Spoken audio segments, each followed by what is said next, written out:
بسم اللہ الرحمن الرحیم۔ شروع اللہ کے نام کے ساتھ جو بڑا مہربان نہایت ہی رحم کرنے والا ہے۔ ناظرین، گزشتہ دنوں ایک نہایت ہی افسوسناک واقعہ پیش آیا کہ ایک عورت ٹک ٹاک سٹار کو کراچی میں قتل کیا گیا جس کا نام مسکان تھا۔ ٹک ٹاک سٹار مسکان 6 لاکھ فالوور والی ٹک ٹاکر تھی۔ 3 لڑکیوں سمیت کراچی میں قتل کر دیا گیا۔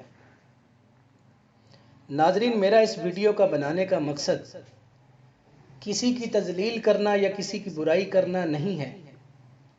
مسکان نے جو کیا وہ اس کا معاملہ ہے اور اس کا صلہ اللہ رب العزت کے پاس ہے۔ میرا پیغام ان ٹک ٹاکروں کے لیے ہے جو دن رات اللہ کے دین کو توڑ کر بے حیائی کو پروموٹ کرتے ہیں، بے حیائی کو پھیلانے کا ذریعہ بنتے ہیں۔ میرا یہ پیغام، میری یہ ویڈیو ان ٹک ٹاکروں کے لیے ہے۔ مسکان کے مرنے کے بعد 12 گھنٹے لاش ہسپتال میں پڑی رہی، کوئی لینے کے لیے نہیں آیا۔ گھر والوں نے بھی لا تعلقی کا اظہار کیا۔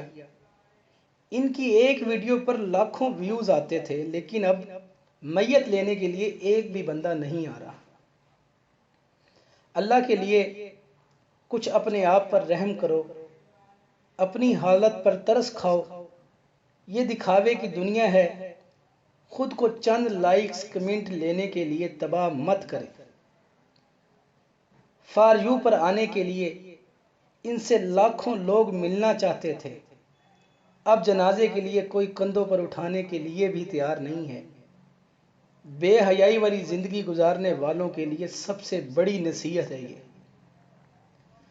اللہ کو ناراض کریں گے تو یہی انجام ہوگا۔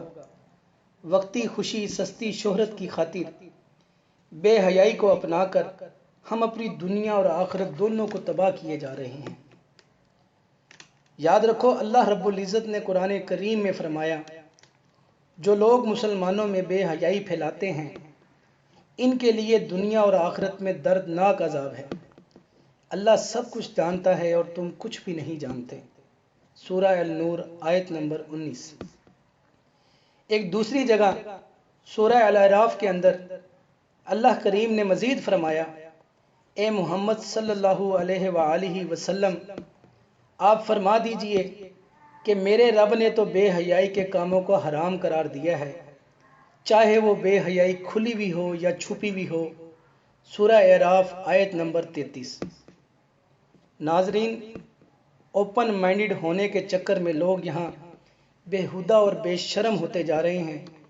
روز بہ روز اٹھتے جنازے ہمیں اس بات کا اندیہ دیتے ہیں، پیغام دیتے ہیں کہ آج ہم تو جا رہے ہیں، آگے تمہاری باری ہے۔